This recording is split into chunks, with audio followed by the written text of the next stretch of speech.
meeting is being transcribed and recorded. And so, yeah, thanks for joining us. The FBA Health and Wellness Committee, we're putting this event on because legal professionals and tax professionals and people who work in this field can prioritize work over, their personal well-being, but it's important to keep your personal well-being in mind also, because that can affect every part of your life, and so balance and things like that are important. And so we've assembled a panel of people who have demonstrated that that's something that you can do, and you don't have to choose one over the other. You can prioritize both and have balance in that. And so I'll introduce our panelists today. First, we'll start with Lily Kazemi. Lily is the editor-in-chief of the DAOFitLife blog.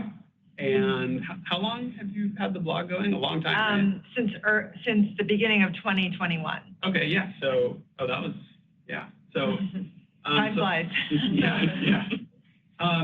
In addition to that, Lily is also the author of a book called Business Class Fitness, Diet and Exercise Strategies for Women Who Hustle.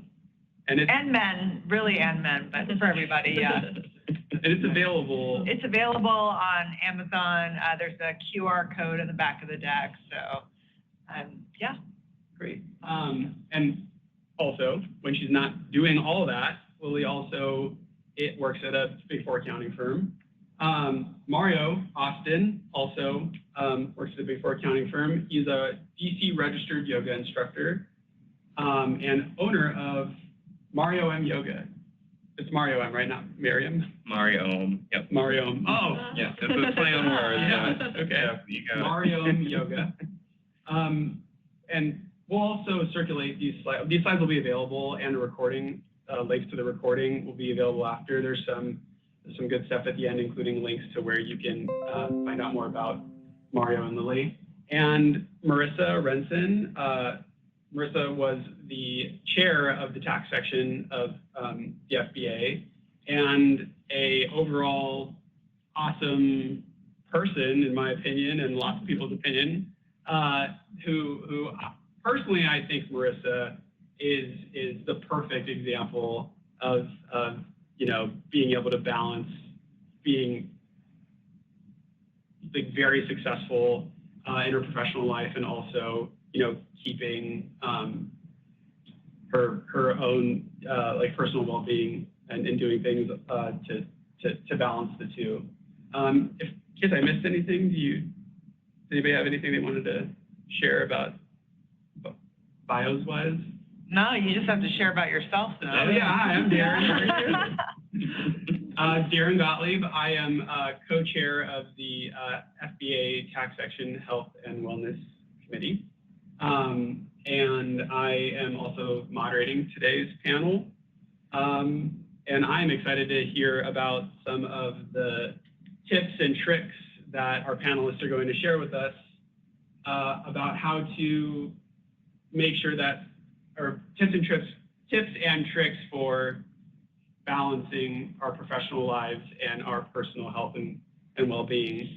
And so Darren's also being very modest, because he's also an excellent athlete doing all sorts of triathlons and Ironman and long bike rides. And I do. It's all the shame. I do have some experience attempting to balance the personal and professional life and well-being. I've got an Ironman triathlon that I will be participating in next Sunday. So very exciting. Looking forward to that. So the agenda is broken out basically. So the program is 7 habits, right, that we can incorporate into our lives, and tips on how to do that to create the balance that we're looking for and help prioritize our health and wellness. We'll start with a little bit of a discussion about based on nutrition, right? So limiting empty calories, planning ahead, snacking smart, and knowing what you're putting into your body is very important, right? That's sort of from a physical health well-being. We'll also talk about some of the mental well-being, because I think when people think about health and well-being, the focus on a lot of panels seems to be on physical nutrition, health and well-being, but there's also a mental aspect of that. And then we'll go into setting clear boundaries and the importance of sleep. And so, why does wellness matter? Is this like gonna? Yep. Okay, great. So, why does wellness matter? Well, I think people have been exposed to a lot of health and wellness. You know, there's been a lot of increased discussion around making sure that busy working professionals are taking into account their own personal well-being, you know, mental and physical well-being lately. And I think that's because as legal and tax professionals, we have uniquely stressful and high demanding jobs, deadlines, you know, people who work with, especially in the legal community, lots of deadlines, very important deadlines that can affect our clients. And so there are a lot of different excuses, may not be maybe too strong of a word, but there are definitely obstacles to that are easy to identify that we prioritize over taking care of ourselves.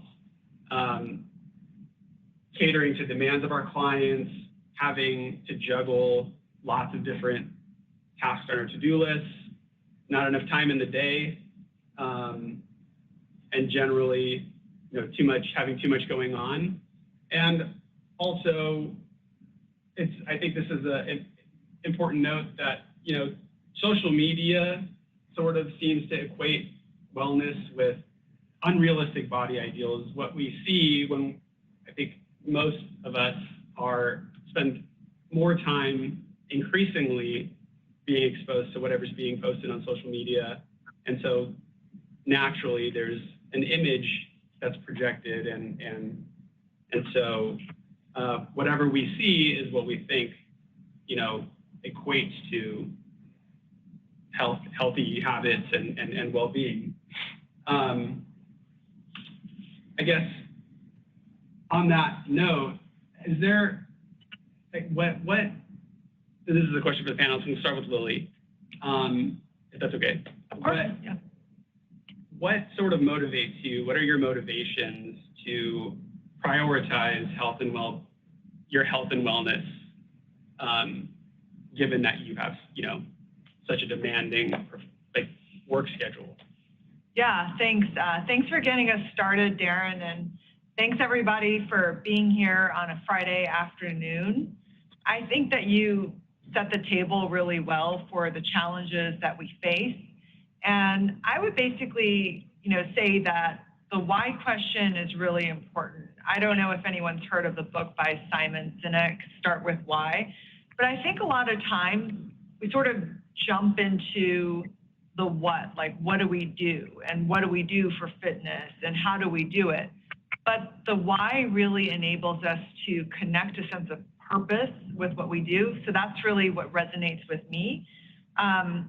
Fitness gives me a sense of purpose and energy for the rest of my life. And it's not always been that way, but it's been like that for a long time. So I would say that, you know, my motivation comes from the fact that that I have that sense of purpose through connecting with wellness, but also the reason I'm motivated is because of the three of you and the people who are on this call, because if it wasn't for that being a passion of mine, like I wouldn't be friends with Mario.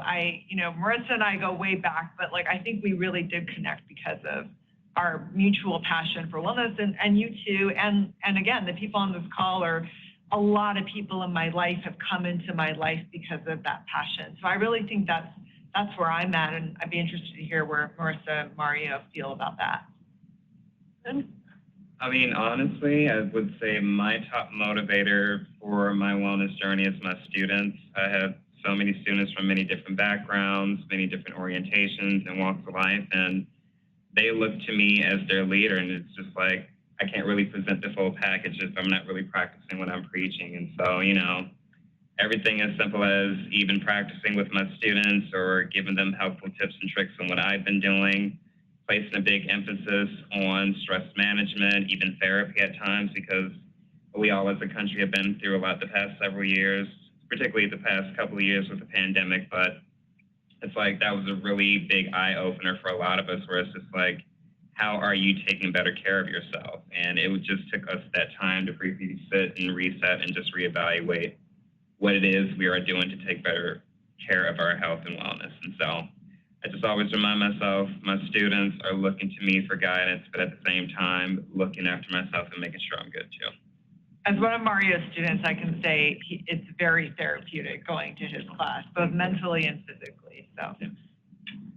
Yeah, my motivation is definitely kind of changed over the years. I think most recently, it really has been about kind of like my mental fitness. I've definitely noticed that the days when I make a point to take some time to meditate, to exercise, just center myself and just kind of take care of, you know, those basic, really kind of basic needs of kind of taking care of my fitness, that, you know, I'm much more able to just handle the day, handle stresses, kind of center myself when I feel overwhelmed and just less grouchy. I just, you know, it really affects like every aspect of my life. And so, you know, a lot of times I feel like working out is an indulgence. I actually really do enjoy it, but now I'm trying to make it more of a priority as something that's just important to take care of, you know, take care of my body, and just makes the rest of my day, you know, much more productive. And so it's been a big motivation to, you know, make time for it, even if it's maybe less than I would like, but just make it a priority.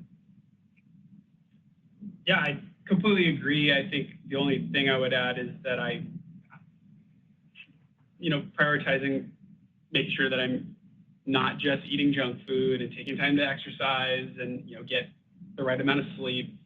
I've noticed that I have more energy generally, and more focus on, you know, when I need to be focused and need to be performing in a work setting, I feel better and feel more productive and like I'm doing a better job at work if I have the balance with, you know, taking care of myself. Generally, I think that's why I try. That's all you can do is try. That's what I tell people all the time. All right, so I think we're gonna, at this point, kick off the 7 tips. And one reason we did it like a listicle was so that you guys would know about when we were toward the end. But these 7 tips, I mean, they're all in my book and on my blog, but they're not all from me. They're things that I've learned as I come across, that it's very common sense advice, but I basically curated what I think are the best tips for people who are busy like us, because they're very low-hanging fruit and they don't require a lot of extra time. For example, number 1, limiting empty calories. So first of all, what do we mean by empty calories? Empty calories really just refers to food and drink that itself doesn't have a lot of nutritional value, but tends to be a trap for the unwary because of either the culture of an office or, you know, activities that the office does, like happy hours and parties, or just mindless eating, mindless intake. And this isn't to say, it says limit empty calories. It doesn't say eliminate them, because my approach and the approach that I recommend in my book is an 80-20 approach. Like, aim for 80% of your nutrition to be whole, delicious foods. But we also, you know, are in a situation, a lot of us travel a lot of us are traveling a lot again. Sometimes we have to go in the airport convenience store and get a snack that's not, and they don't sell kale there, like, or they don't sell, you know what I'm saying? So So this is really the genesis of this trip. It's really, you got to measure it to manage it.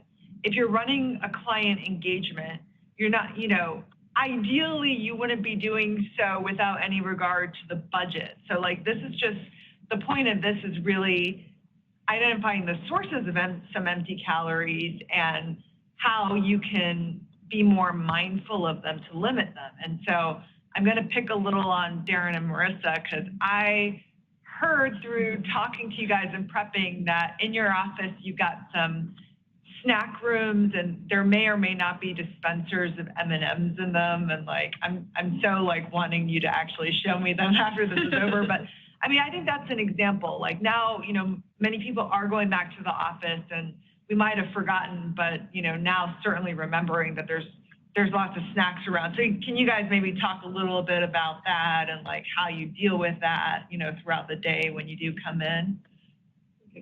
Yeah, well, as a frequent user of the M&M dispenser, luckily our M&M dispenser, it doesn't work very well, and so by the end of the day, a lot of the M&Ms, it ends up being empty because a lot of the M&Ms end up being all over the floor.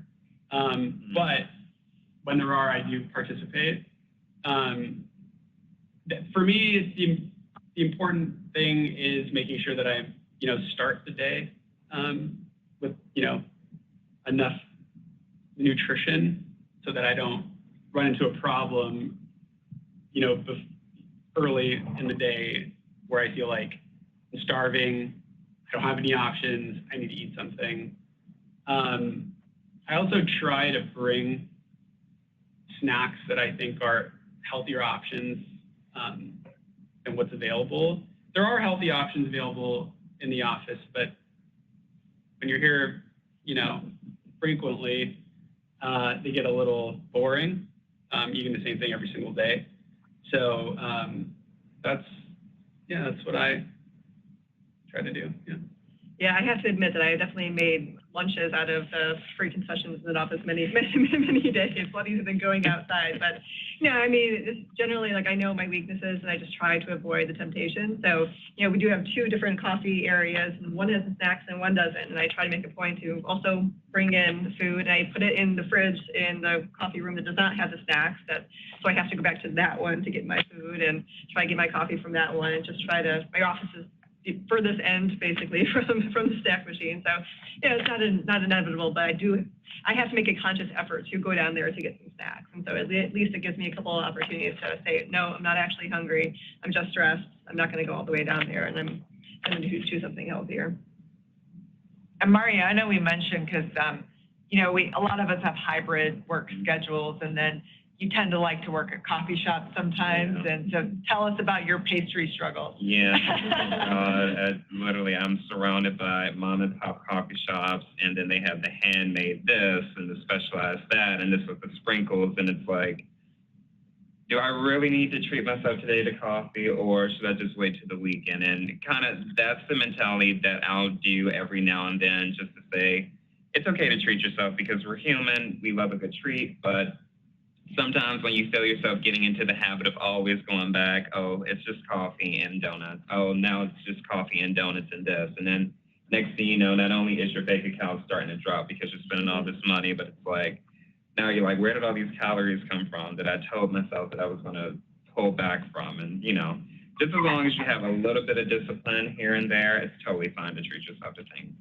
Absolutely. But some of my strategies sometimes when I get that snacky feeling, and we're going to talk about identifying hunger, maybe some stress eating later, but sometimes what I'll do is I'll say, okay, like, I feel like having this, but I'm just going to wait.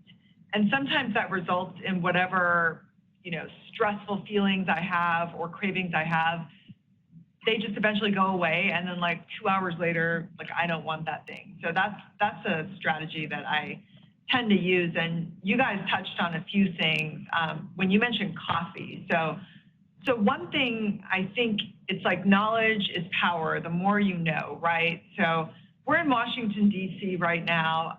Some of you are in other places, but I think if you are in a professional services organization, one very common thing is, we like our happy hours, you know, our client dinners, our client conferences, and there you're gonna have, you know, drinks, you know, alcoholic drinks, and this can get dicey because, you know, I have in the first column like a quote glass of wine, you know. Okay, so on the face it's got 125 calories, you know, pretty low sugar content.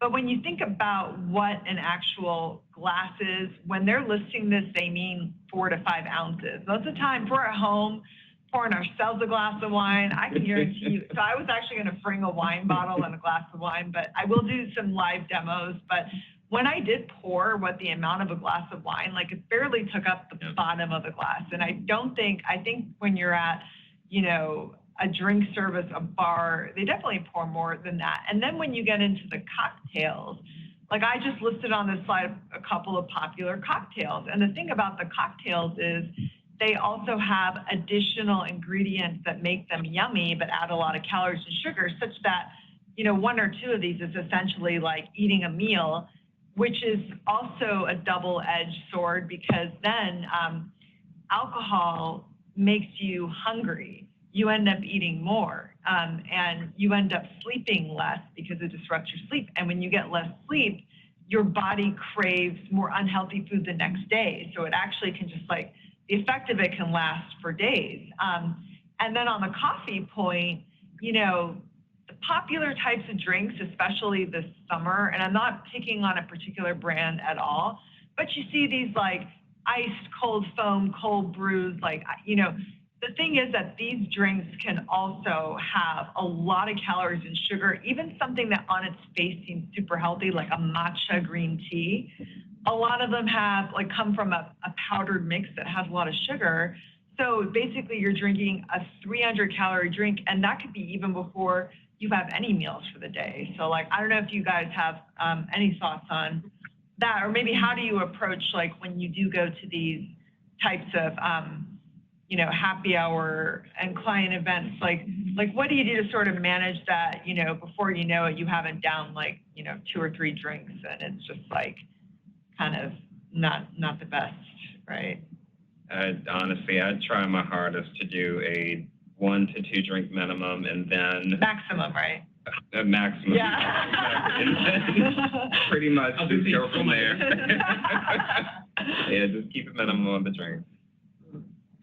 Yeah, I mean, thankfully, I'm still kind of ramping up back into like the kind of the client dinners and things like that. I haven't had too much of that. But one thing I just want to pick up on, you know, the sleep point. You know, I have, you know, so I'm kind of a nerd with my Apple Watch and tracking all these different statistics.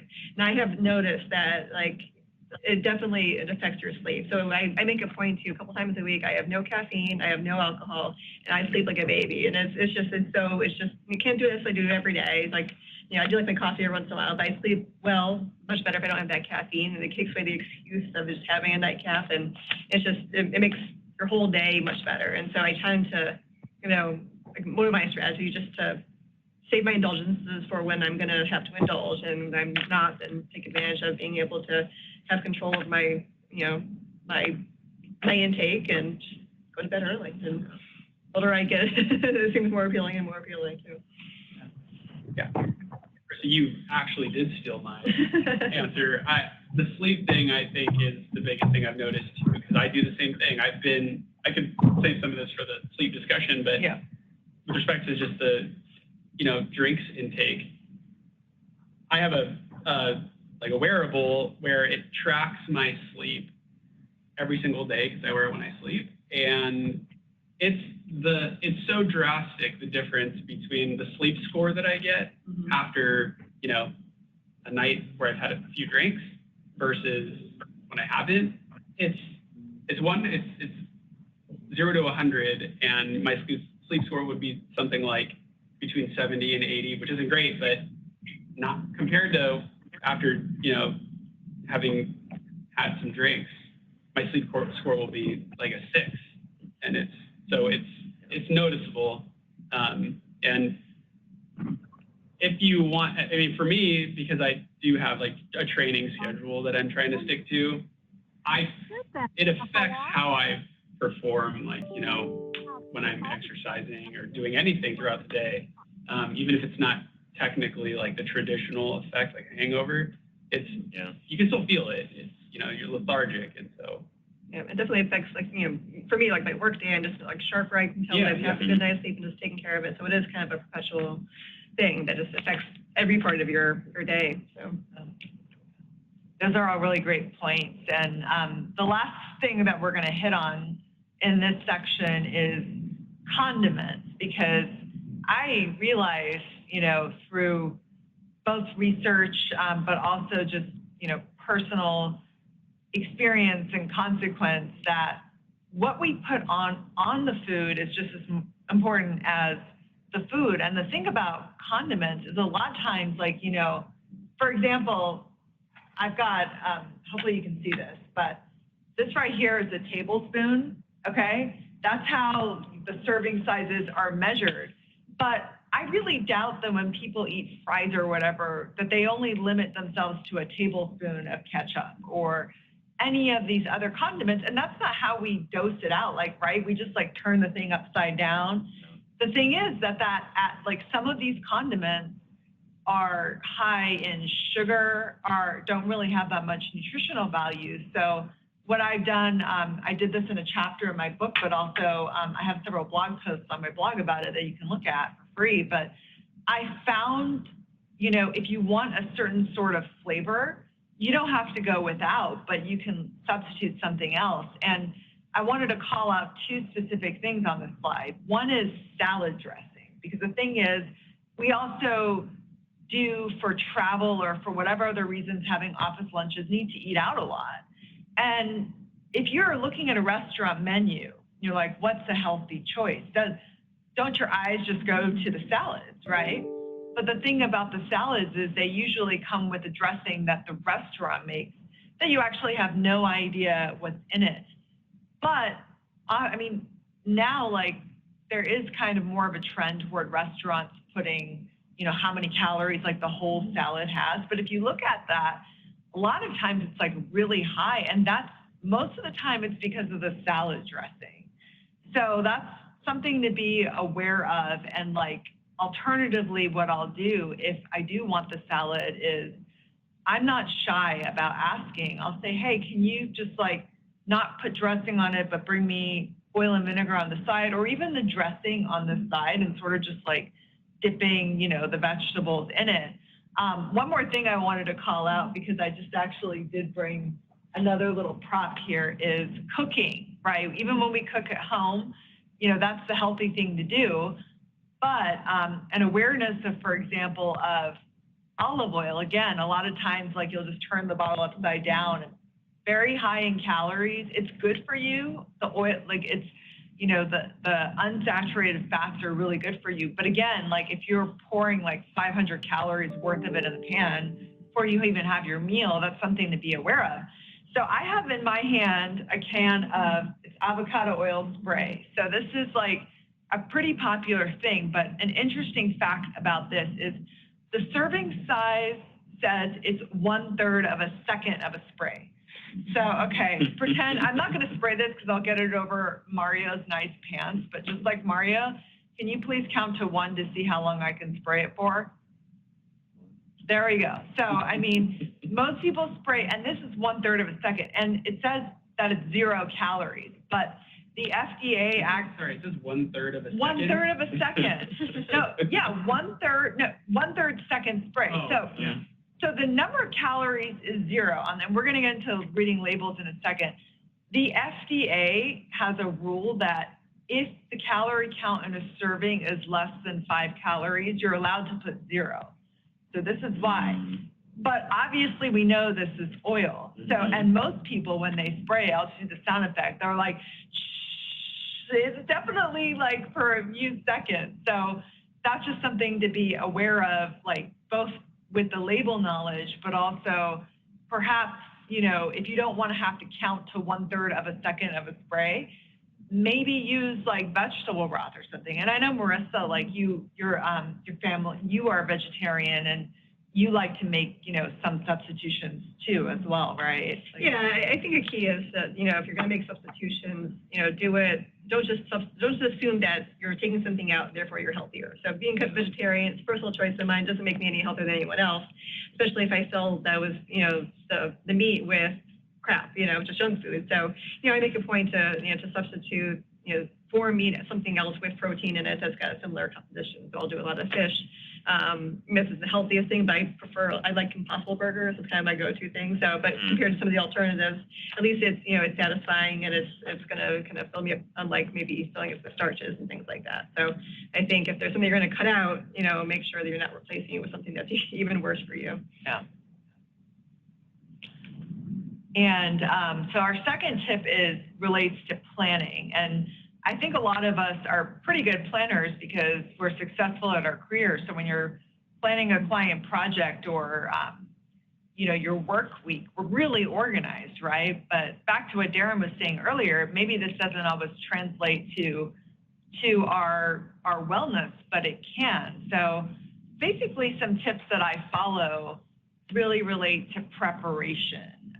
And this is more so too, like if you're going to the office, you need to factor in, well, what am I going to eat throughout the day? What am I going to cook when I come home in the evening? And when will I have time to work out? So what I basically do is I'll plan that entire schedule, like the weekend ahead, because that kind of takes away from the Sunday scaries, makes me more relaxed for Monday. I know what I'm doing. I know when I'm going to do it. And then the other part is just how I start my day. That like I have a capsule routine where I'll wake up, we'll talk about meditation, but I'll meditate for a few minutes. And I won't do all the things on the list, but I'll make sure I hit at least one or two before even getting into any messages on the phone, news, social media. It's just the time that I need to sort of like ground myself and connect with my purpose. But Mario, like for example, how do you start your day? I'd be really interested to hear how a yoga instructor starts his day. Well, fun fact, I'm usually in bed each night during the week before 9:30, but the next day I'm up at 5 a.m. I'll be at the gym by 5:30. I'll wrap up my workout by about 6:45. Then I'll have my breakfast, and then officially I'll start my day. It sounds very militant and just kind of straight to the point, but it's like, it's been a formula that has definitely been working for me the past couple of years now. And just going back to just wondering why I was so tired all the time. I was just like, I never really had a consistent time in bed. And so I was just like, let's try something different. While I did love exercising and working out and practicing yoga, I was just like, let's just see if we can maybe get on some type of schedule, see how that might work and flow. Am I an early bird, afternoon guy, or a later evening? I mean, it turns out the whole time getting up bright and early in the morning is like one of my favorite things to do during the week. It's very quiet, no traffic, no craziness. And then I have a nice, good community at the gym that I talk to every single morning. And, it's just a refreshing way to start my day. Yeah, and not everyone has to be like that, very early in the morning person. I mean, I'm that way too, but I know people who it works for them to do that during their lunch break, or maybe in the evening. Like I know Marissa, like you take workout classes in the evening too, right? Because that works better for your schedule. Yeah, I kind of adapt over the years, but so I definitely prefer working out in the morning, but there are times where it just didn't work. So, at one point we figured out that, the 6:30 time was actually a good time for me to kind of get away from the house. My husband was able to kind of feed the kids. I could go do Orange Theory, had a class right around 6:30, so I just sign up. That's just what I did, or I would run the other days.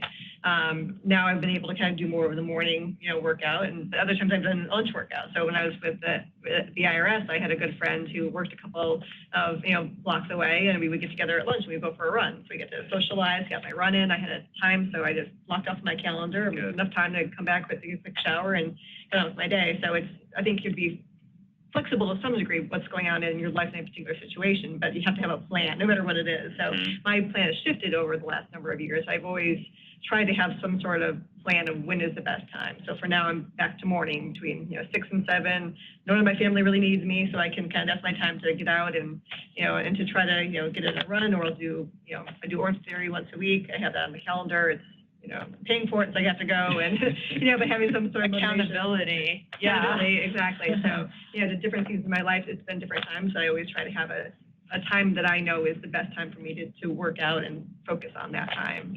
Yeah.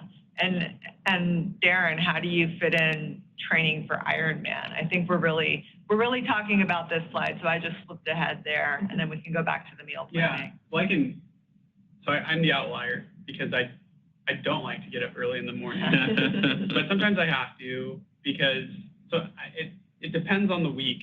I do plan it in advance because I know that if I have on my schedule a longer workout, and most of these workouts are just cardio and for a long time, I'm not hydrated enough in the morning to do the workout, and so I have to do it in the evening.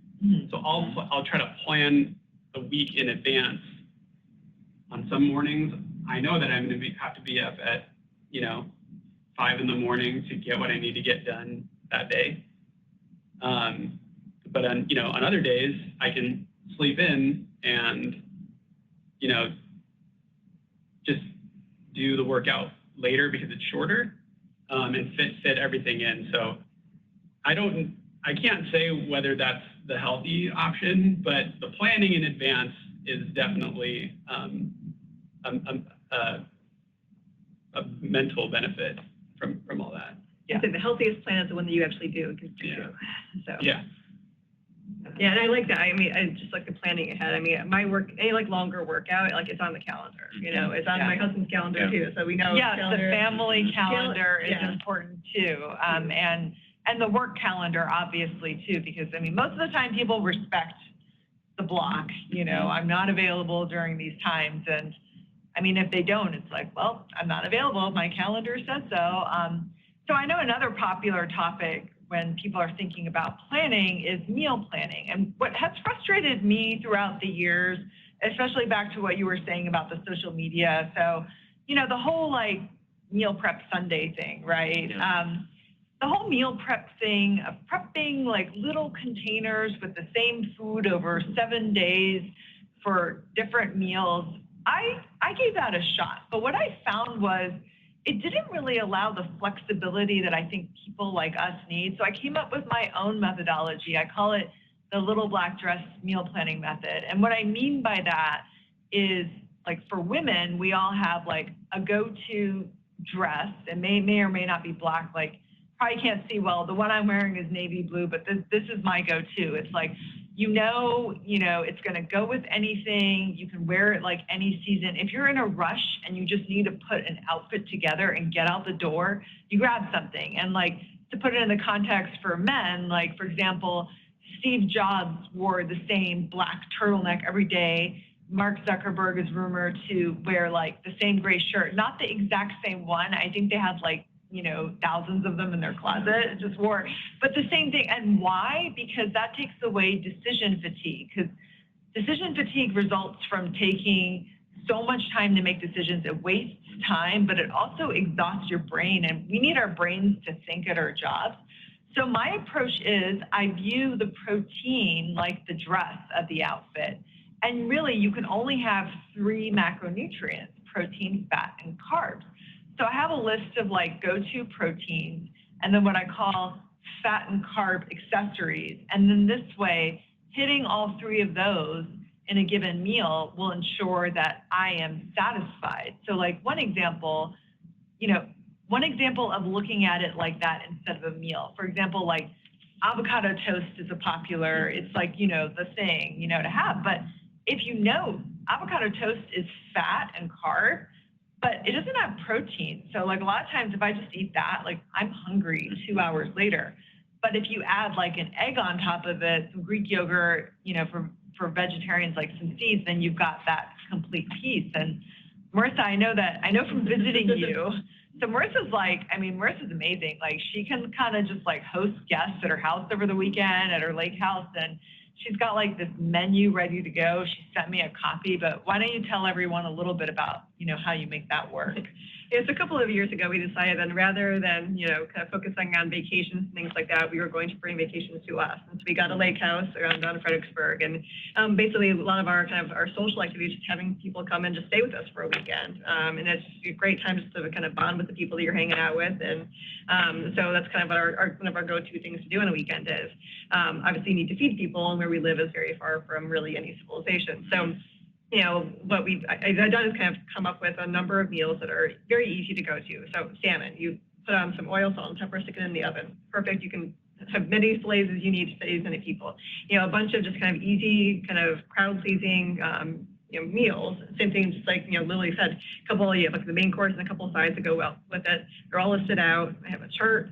And so I just can kind of go through my list and kind of just picking all these things, just fill in the boxes for the week or the weekend. And I have all the ingredients in the same document, so I can go down and kind of make my grocery list at the same time, and just, it takes the decision fatigue out. So I'm not having to think, oh, what can I make for these people? I can look at my list and say, these 3 things will work for, for this weekend. And it saves that time.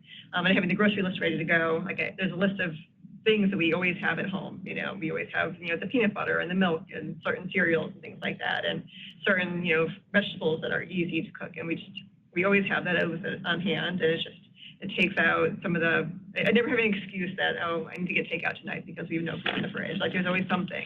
And so just having those kind of go-to things just takes a lot of the decision fatigue out. And even if at home we're not hosting, we can still use those same go-to meals.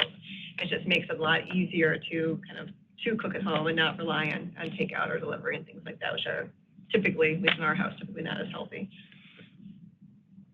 Yeah, and I have some templates available in the back of the deck too. So I know it helps to kind of map it out and see it on paper. So now amazingly time is flying. So we're gonna maybe have to speed it up, but we're back to talking about snacking and smart snacking. And I think part of this is just being more connected with your body, knowing when you're really hungry. So this graphic represents the hunger scale. It comes from a book called Intuitive Eating. Many of you have probably heard of it, but basically intuitive eating is the answer of the opposite of diet culture, of not restricting yourself to get to the point where you're so hungry that later on in the day, you end up just eating everything in sight, or, making less healthy choices. So it's kind of assessing, your hunger and eating when you feel that, not the painful level of hunger, but the non-urgent kind, I can eat something, and then also stopping, when you are lightly or moderately full. So this will help you make more intelligent choices about when to eat. Because I think it's kind of funny that, if you look at animals in the wild, they don't need to be told when to eat. They just go and they hunt their, their prey or eat their plants or whatever. But for us, I think some of the diet culture has gotten us a little bit, out of touch with when we're really hungry, and some of it may be related to emotional or stress eating. And so this chart, it also comes from one of the intuitive eating resources, but thinking of when you're really hungry versus when food is just there and you may be just grazing, or you may be eating out of, it doesn't have to be stress, you don't have to be upset, but for me, a lot of times it can be boredom, or maybe I'm watching a show and I'm I just that one too, but I mean, in those cases, when it's not real hunger, you kind of want something specific. When you're really hungry, there's also this thing called the apple test. If you're really hungry, anything will sound good, including an apple, a piece of salmon, broccoli. But if you're just kind of craving something sweet, for me, that's kind of where I go, or something crunchy to eat while you're binge watching something, then it may not be real hunger. And differentiating with that, and instead of just going to your fridge and opening it and staring at it for no reason would be helpful. But looks like you have something to add, Mario, to that. Yeah, and it got dark. the show situation, that is the one that'll definitely get you in trouble. I find myself more and more often just enjoying a good show and a nice snack situation to go along with. Oh, then there was light. And then there But, yeah, definitely the show snack scenario. It always it's a very big thing. Yeah, and even with that, I mean, what I do is like I kind of compromise. So this will go into the next topic of label, but you guys might see that I have some chips here, right? Some tortilla chips, and I'm definitely like a huge, I don't know, I also have a very salty tooth, and I like crunchy food. So what I'll do in that situation is I'll have like, you know, it's an 80-20 approach. I'll have a few chips, but I'll also have like a big bowl of carrots and like maybe dip them in some like a Greek yogurt dip. So it's like I have the satisfaction of eating chips, but then I have the satiety from eating, you know, something high in fiber and something protein. So like a lot of nutritionists take that approach of like, don't subtract, but add something wholesome to what you feel like eating, and then, you know, make it more of a satisfying eat.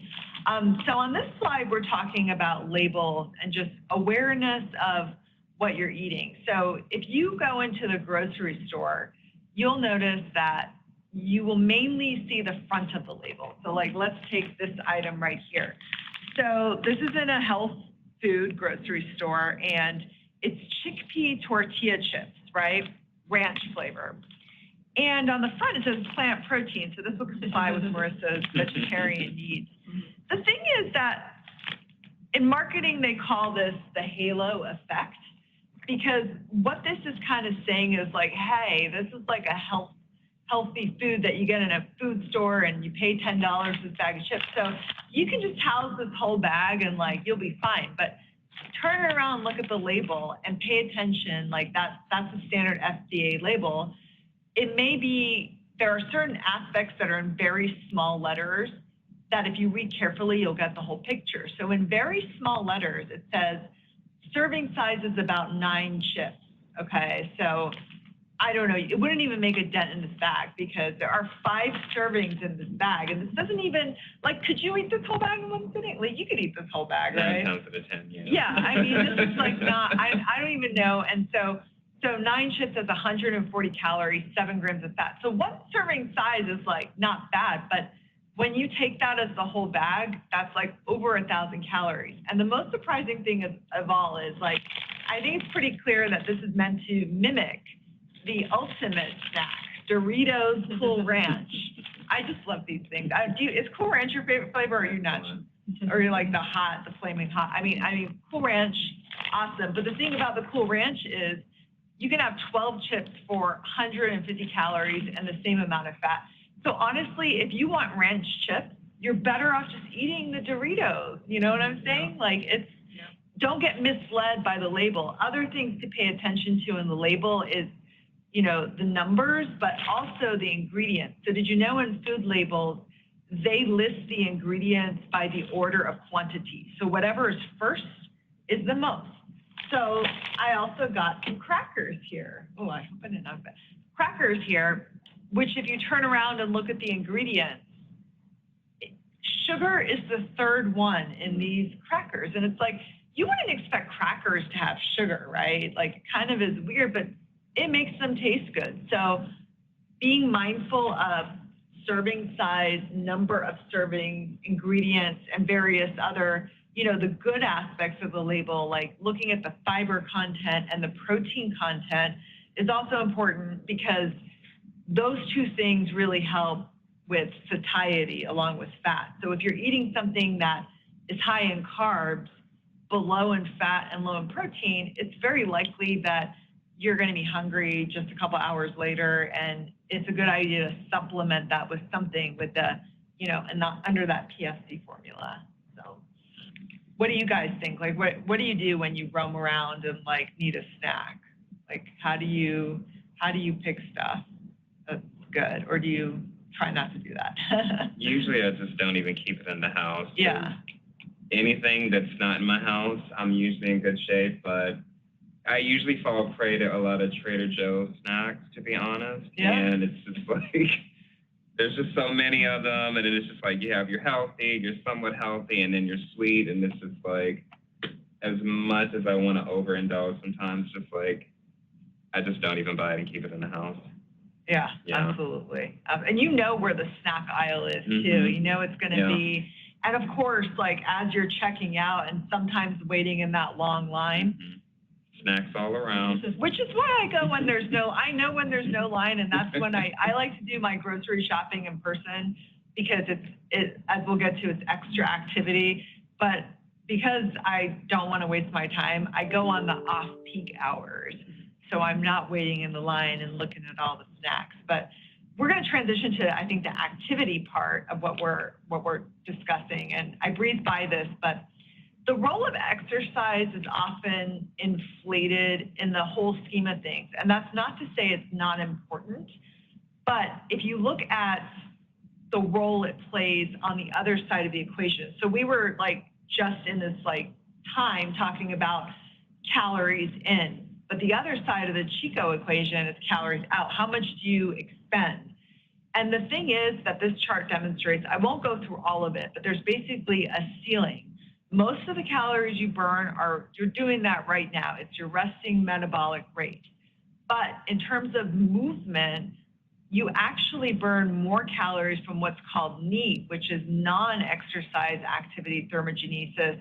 And that's just like your steps, your manual labor, your, like house cleaning or running errands, or just anything you do to keep your body moving.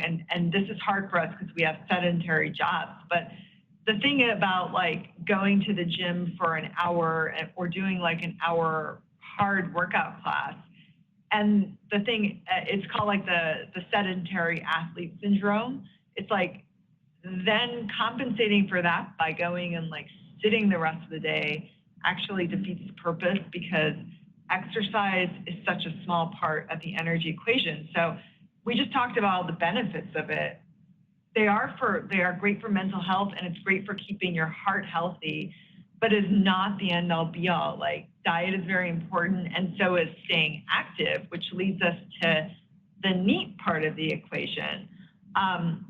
So I basically learned, especially at times when I was traveling a lot and very busy and didn't have access to my gym, that you can actually, and like going on vacation, for example, like, you know how like people go to Europe and they come back and they're like, oh my gosh, I ate pizza every day, but I lost weight because we walked like 10 miles a day. Well, there's something to that, because they're getting all this activity from utilitarian movement.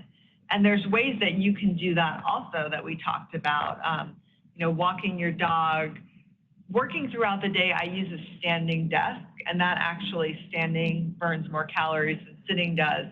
And also, like a big thing for me, and I know Marissa and I actually participate in this together, I call it Zoom walking, but walking during calls, for example, calls that can be an email, calls that involve a lot of people. You guys are all on Teams now. The way you have it, a lot of it have it as an app on your phone, or maybe you dialed in on your phone. You can easily walk during many meetings. Once a week, Marissa and I once every 2 weeks, we have a standing catch-up call, like because we're friends, we want to catch up on each other's lives. But it's Saturday morning, and we basically just call one another. Depending on the weather, we're both like walking outside or walking on the treadmill, and so I know I'm going to get an hour of exercise, Saturday morning for this. And there's a little bit of an art to this. Like you don't want to do this like kind of walking call during an important client call, but like assessing when, it's a good opportunity to. And again, I plan ahead of time. Like I'll look at my calendar for the day and I'll be like, what calls can I walk during? And sometimes I take them while I'm walking to the office. Like that's another big source of my NEAT, especially if you live in the city, is using walking as part of your commute. How do you guys like stay more active throughout the day if you maybe don't have as much time to work out? My top one would definitely probably do a walking lunch, because similar to like everybody on the panel, I'm on dozens of calls a day. And so similar fashion, just block off the time of my schedule. I mean, I, of course, eat my meals throughout the day, but usually just get outside for about at least 30 minutes to an hour, just walk around my neighborhood, just get some fresh air, do a little light meditation, just take it all in, just so that way I'm not just sitting the whole time throughout the whole day and not feeling like I accomplished anything as far as like being active. Right. Yeah. Yeah, I do. So some of the tips that you just mentioned, I do very faithfully. Like just looking at my calendar, if there's ever a call where I don't have to be like, speaking or on camera, I take it walking. I actually find that it helps me focus more because if I'm sitting at my desk, I'm kind of checking my email and things like that while the call is going. If it's not something that I have to be super engaged in, but if I'm out walking, there's nothing to do other than listen and look where I'm going. And so I do find actually I focus better when I walk on those types of calls. I have a very small office at home, but I did make room for like a little treadmill that kind of folds up and down. So if it's down, you can't even get in the room, but I fold it up most of the time. But I'll walk on that during calls if I can't get out of the house or if it's cold out, and sometimes I'll even just read something. I'll print out an email and just walk at 2 miles an hour and just read it on the treadmill just to move around a little bit. So just anything I can do to not be sitting. Yeah, getting up, walking around, taking calls, and getting movement throughout the day. I think that's important. Yeah, and that was a great point about the focus, because it's actually, with multitasking, your brain can't engage in those two cerebral activities at a time. Like, you can't read an email and listen to a call at the same time, even though like everybody tries to do it or does it. But you can, with the activity, with something that doesn't engage that part of the brain, you absolutely can multitask. And that's like a really great way to make sure you're not tempted to go and, do something else. Like when you're like 30 minutes into the call and you're kind of like, your attention span's going, right? Yeah. Exactly. Yeah. I think if that's not something that you incorporate into your daily routine and you start, I think the biggest thing that I've noticed is it starts to undo some of the things in your past, like in our profession, people spend a lot of time like this and then end up walking around like this. And if you try to incorporate some movement, stretching, walking, even if it's for a few minutes during the workday, I think you can have like pretty, big long-term benefits, especially with posture and things like that. So Yeah, and you mentioned travel too. I make a point when I do travel, I try to find a hotel that's walkable to where I'm trying to go to, so that I can. I walk everywhere. I would be happy to get rid of my car if I could. I take the metro. I'm a faithful metro taker. I walk the metro. I walk. With maybe my errands I can do on foot. I do, but so I try to stay in a place where I can, walk to where I'm going and kind of rely on Uber as little as possible. And just those little things to get in help. Yeah. Yeah, so instead of like shopping online, maybe shop in person. For me, it's like a satisfying experience. It's like, it's entertaining. I love going to Costco. I don't know, and you definitely get a lot of stuff walking around there. But it's just those type of choices, I think, that make us more active naturally, and therefore there's just less of it's low-hanging fruit, and there's just less of a burden to fit in exercise if that's not something, making these incremental changes. Like at this point, you're like, I just can't fit in exercise. Okay, fine, but make these incremental changes. And one other change we're going to talk about is the mental aspect of it. Meditation, I was it took me a long time to come around, because I know Mario's going to roll his eyes when I say this, but I was one of those students in yoga class, not his yoga class, but in the yoga class, that when it came time for the resting posture, which is called Shavasana, I would leave, because I was like, the physical part of this class is over and I don't need to waste my time. These people obviously don't have real jobs. I just need to get out of here. But you still see students leave before all the time. And meditation has a lot of benefits. It reduces depression. It helps you focus.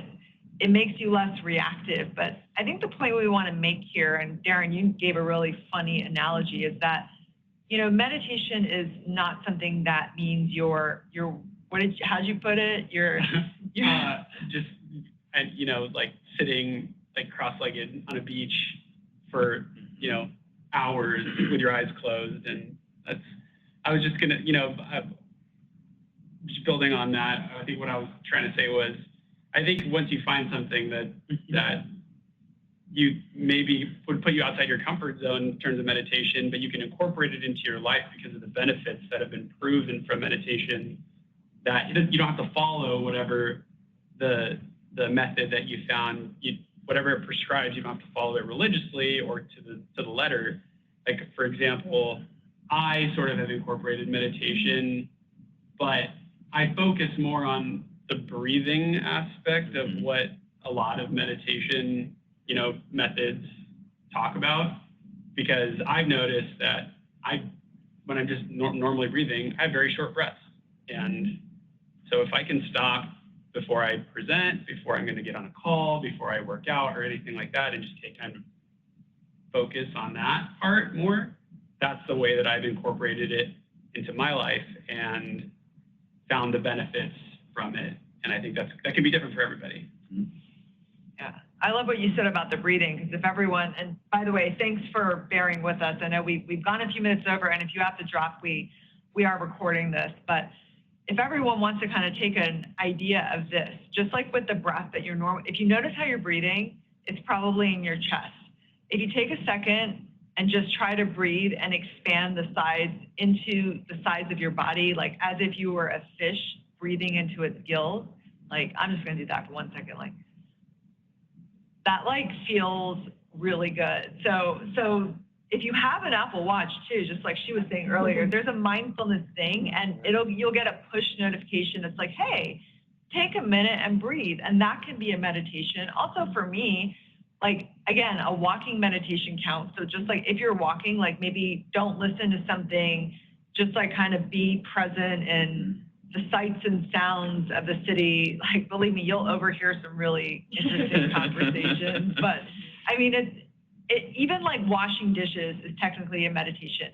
Brushing your teeth, just anything you do mindfully can be a meditation. So like slowly and incrementally incorporating that. And then if you do want to sit and like, engage in the practice, there's so many great apps that you can listen to, like whether you like guided meditations. I'm a huge fan of affirmations, and I've got some recommendations for channels and apps in the back of the deck. So you can explore that when you get a chance. But right now we're on the home stretch of setting boundaries.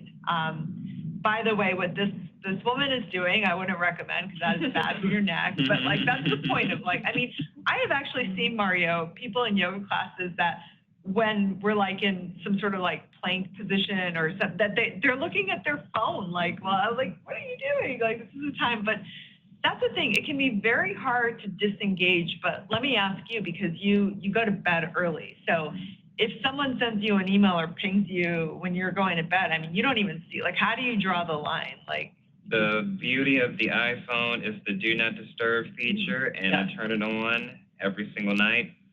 There are a handful of people I'll leave with, just in case of, God forbid, there's an emergency or something. But even to the point with my colleagues, I just tell them, hey, you have me from this time to that time. After that, it can just wait till tomorrow. Like setting boundaries, setting expectations, and just letting people know I have only but so much time in the day, and I do want to allot time for myself. There isn't but so much compromise I can do with so many situations and circumstances, and just tell people, just be respectful of my time, and we can just pick back up with whatever the next day. Yeah, and I think communication is really key. I think if people know that you're going to respond at some point, then they're much more likely to not be upset if you're not responding right away. So, if you communicate to people that, I'm not available this time, but I will be available at this point, and I will respond to, these questions at that point, just kind of communicating that schedule, that I think people, if they can trust that you will get back to them, they're less, particular about you doing it right away. And I think much more understanding about knowing that, if you don't respond right away, as long as you have a practice of doing it eventually and kind of communicating your work schedule, I think people are, I think people appreciate that. I think they also appreciate hearing, people, like I know I appreciate when my bosses tell me that, like I have dinner with my kids every day. It's 6:30. It gives me permission to say, okay, if I do that too, people aren't going to think that I'm a slacker. So I think communicating that from all levels, I think is helpful as well. I was talking to one of my colleagues yesterday, and she said, I get into a situation where I signed up for an evening soul cycle class, and as you know, those are expensive, and they have a cutoff time of canceling at 5 p.m. the night before. So that's kind of like another accountability thing. If you signed up and paid for a class already, it's going to be a lot harder for me unless there is a true emergency, which in our profession, we're not ER doctors. No one is going to die on an operating table, so it's easier to, so that's basically what I told her. I was like, this is, and you don't even have to be like super specific. You can just say like, I'm not available at this time, but I will be back like at this time, to answer your questions. I find it may get a little bit easier as you get more senior in your career, but I think everyone struggles with this. And for me, it's sort of like, if I set a certain time where, I'm going to be leaving or, shutting down for the night. Like, first of all, I shut my computer down. Like, I turn it off. And then I also make sure that, for example, if I'm about like to go to a workout or something and someone pings me and says, hey, do you have 5 minutes to chat? Like, they never mean 5 minutes. You're going to get sucked into the vortex. And I said, no, but I'll be back in an hour and like, I'll call you then. And, it's okay. It's okay. Like, honestly, like I think with the boundaries, the fact that they're invisible, it's like we don't, when you go to a store and the sign says closed, you don't bang on the window and say, hey, you have to open. I need to buy something. With us, they're invisible. So it makes it harder. But ultimately, as this next slide says, and we don't have to go through everything, but it's really just about a choice. You can choose sleep. You can choose not to doom scroll the first thing when you wake up. You can choose more positive influences in your life and make a choice to either defer or just like ignore the negative one. So now that I mentioned sleep, and I know we talked about it, it's sort of like sometimes I feel, especially in early my career, maybe at some certain types of workplaces, it's sort of a badge of honor not to get, to send that like email in the middle of the night or be like, I pulled an all-nighter on this brief or whatnot. And I think there is a little bit of of moving away from that. But I think one thing is, we all know in general it's like a 7 to 9 hour window is the sweet spot. However, even if that's not always possible every night, you can do things to ensure that the quality of your sleep is better. So we talked about alcohol intake. With caffeine, and that's kind of my struggle, because I love my iced coffee and I love like that pick me up like for the second wind of the day. However, caffeine actually has a half-life of 6 hours, meaning 6 hours later, half of it is still in your system. So that can really impair sleep and also the quality of your sleep. So I have a cutoff time that I didn't follow today, but I usually have a cutoff time of like 12 to 1 p.m. That is the last time I can have caffeine in any form. And then also like another thing that can impair sleeping is just really engaging your brain. So like not checking emails or even with social media, like I know like it can be, tempting to like, scroll through Instagram and as you're going to sleep. How the blue light though, and like that mental engagement though impairs your sleep. So what else do you guys do to get a better night's sleep since you go to bed so early, Maria? Yeah, honestly, anything electronic, it's either off, it's silenced. I definitely tend to sleep a little bit more in darkness, so, just drawing shades and just kind of helping myself just to know it's time to relax, just let everything go and just treat yourself to some sleep. Yeah. Those are my top ones. Yeah, I'm a big fan of the meditation apps. I know you're supposed to be kind of more active and not putting yourself to sleep through meditation, but I still do it anyways. I find it just very calming to listen to something before I fall asleep, and sometimes there's sleep meditation, and then in the middle of the night I kind of wake up and that kind of like, oh, I'm awake, can't sleep, I'll just listen to a meditation, and and once it's done, just try to focus on my breath, and it just helps me kind of not think of all the terrible things that you think about at night, and just kind of try to get focus on my breath and relax, and I tend to. It helps me, just to help me fall asleep, and also just helps me kind of keep the meditation practice kind of at the forefront of my mind too. How about you, Darren? I'm still working on this. Yeah. So Okay. I definitely know and have felt the benefits of getting restful quality sleep. And one thing I've noticed is that it's not the amount of sleep necessarily that you're getting, it's the type of sleep. Yeah. Because you can sleep for 12 hours, but it can be bad sleep, and your sleep score could be very low. But it's finding the little tricks. I'm still working on it. Yeah. Tough one. And like you said, it's have people historically aware not sleeping is a good badge of honor, and like turning that mentality around. And I think it all helps for all of us too to kind of take that as a don't contribute to it. I think panels like this where we can say, yeah, I sleep. I try to get 8 hours most nights these days, and I think my work hours are more productive because of that. And so, I don't feel guilty about it anymore. So Yeah, and having a nightly ritual, like for me, it's, I just love snuggling with my dog. I think if you have any type of pet or animal, they kind of pull you out of your head a little bit. You're meeting their needs, and they're just, dogs love sleeping. So sometimes when I leave and she's just like asleep in the patch of sunlight on like the Persian carpet, I'm like, why don't I have your life?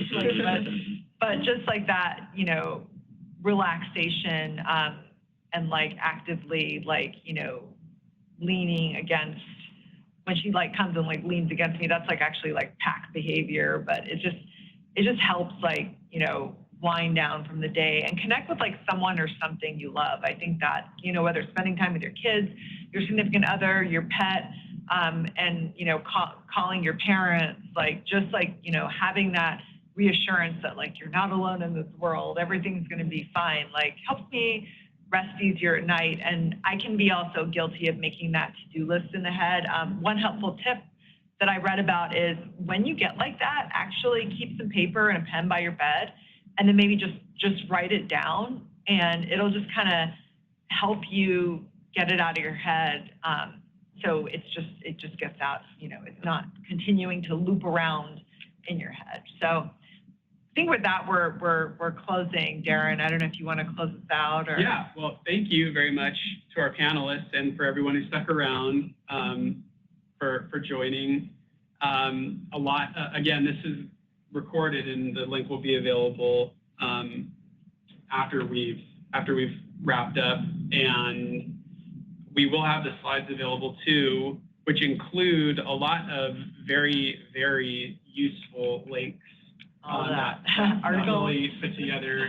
None of us are medical doctors of any kind, or certified nutritionists or anything like that. So these are just tips from our daily lives that we've been sharing. And then the stage lights are coming down. I think that's our cue to like really wrap up. But thank you all for staying, those of you who stayed on and coming today, and we'll definitely get this to you. So thank you, everyone. Have a great rest of your Friday and weekend.